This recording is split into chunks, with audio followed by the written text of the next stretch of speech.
Hey there, so I'll just start this video by saying I don't know anything about live wells, but I had a pump problem and so I'm deep in it.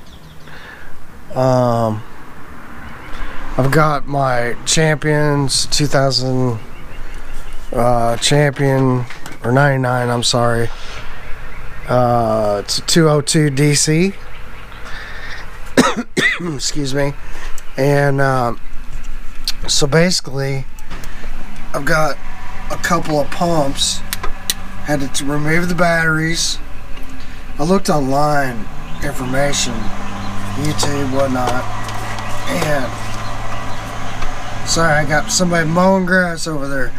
Anyway, there's this pump, and that pumps water in, it goes up that hose in the center, and then it comes up and it hits this T-junction, and that T-junction right there goes up that hose, fills one side of the live well, and then it comes out to the other side of the live well, and that's how it fills. And then the drain plug is right here.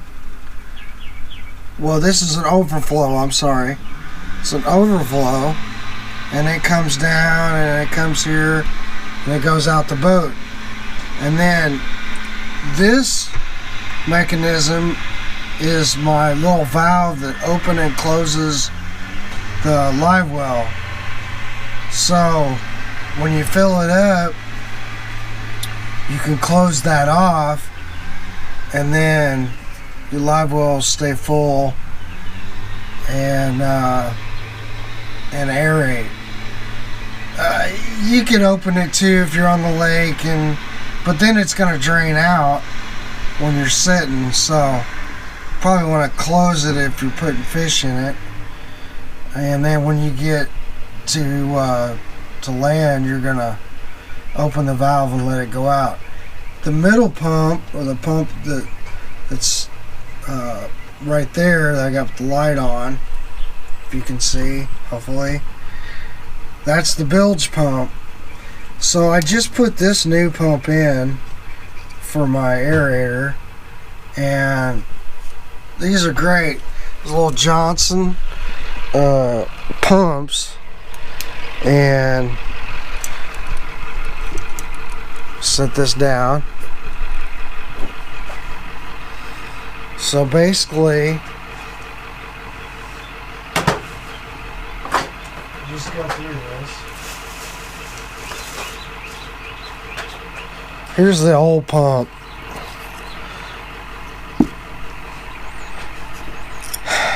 I've had a bunch of different pumps over the years, and I think by far this has got to be the coolest design because it can run dry and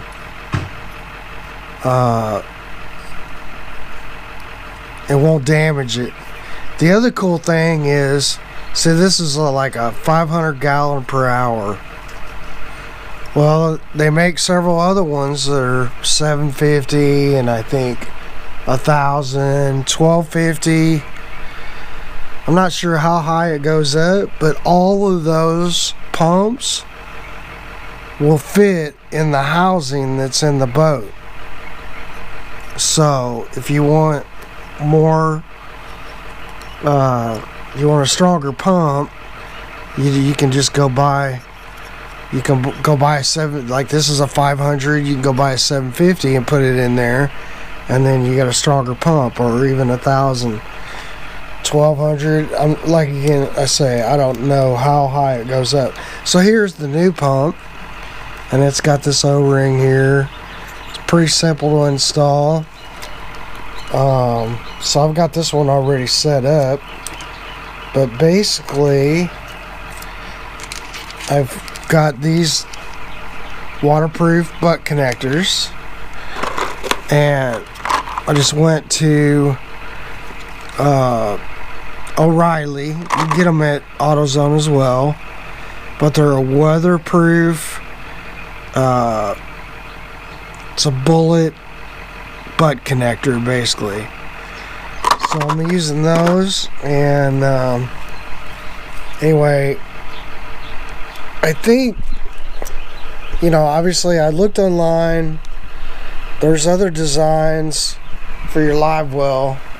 And again, it's not hard, but some of them use a live well aerator that's, I think they call it dual ballast, which just means that it's got one inlet, and then there's another inlet that essentially does the same thing as my valve that I have on there, only it can pump. I guess it can pump both ways. Anyway, like I said, I don't know. I'm not an expert on it. But these are pretty cheap. I think I paid at Bass Pro. I went and got them at Bass Pro. It was $26 for the cartridge. And I think like the housing and everything is like $28. So easy fix. I had an issue where it wasn't running, and I went up to the switch and I checked my continuity going back to the unit, and I got continuity everywhere, so it wasn't the switch, so it was most likely the pump. Now it could be that it was slightly clogged. I cleaned it out. It had a lot of debris down in there. Dude, there was screws. I mean, there was trash. There was fishing lures. There were old bits. I mean, more screws. You know, there were tie wraps. There was debris. Most of it I've already thrown in the trash, but you can see it down there. Like, that's some of the debris that was just laying down there. The next thing I did is, because I had to pull the batteries, is I marked all of my connections, and I marked the batteries like 1, 2, 3. So they're gonna go back in the boat the same way I got them out. Got some battery cleaner, and I cleaned up the tops of the batteries. And for anybody that watches Eric the Car Guy videos, he's got a video on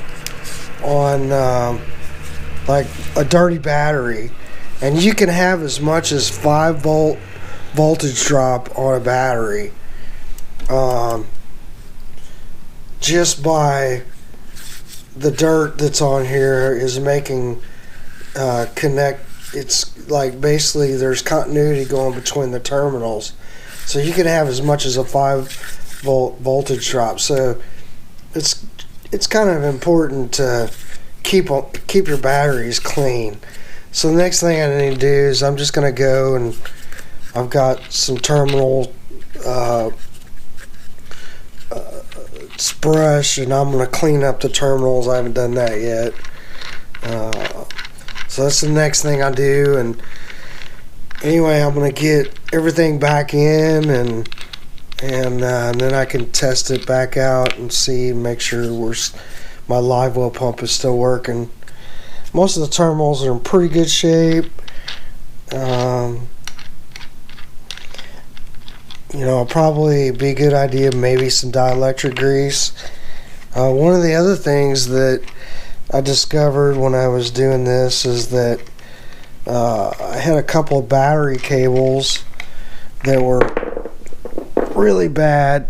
So here's kind of some more information, I guess.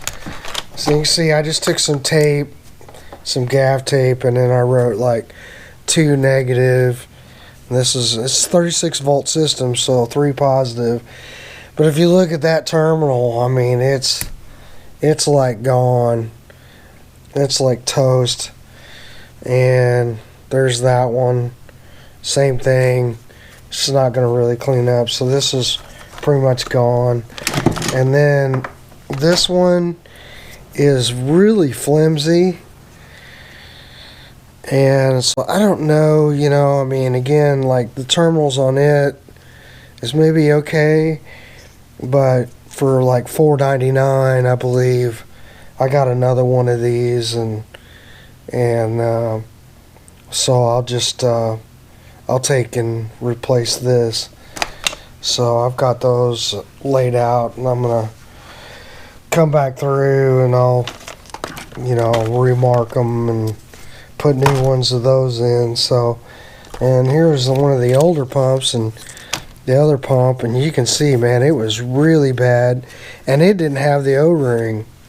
So most likely it could have been leaking out the top. Now, I never had much water in the boat at all. I mean, there would be about I don't know, maybe a cup or two of water would come out at the end of the day. So anyway, that O-ring was probably an issue not being there. And then, you know, if it was vibrating, I don't know. So that's what I got going on. I'm gonna go ahead and get the other butt connectors, or the other pump, put in. I got all my dirty clothes on, just working out here. It's supposed to be a pretty warm day today, so I'm hoping I can get it all back together and get back on the lake. The way these butt connectors work, just I don't know where my tool is, but I'll show you the box. Here's it's Johnson pump. SBX makes it. And it's just a cartridge, universal replacement motor cartridge for all Johnson pump cartridge bilge pumps and cartridge bait well pumps. So it's a pretty good deal. I mean, you know, I'm not affiliated with them in any way, but Atwood makes good pumps, but if you want a bigger pump, then you got to change out the housing, or at least that appears to be. I've never actually done it. So these pumps, I put them on a battery and they still were working, so I'm not sure if it was a clog or what was going on, but I rinsed out that, vacuumed it out, and I might even run a little water from the inside or out here just to check the outside. There's a filter, and you just want to make sure that filter is not clogged. So that's my plan, and anyway, there you go.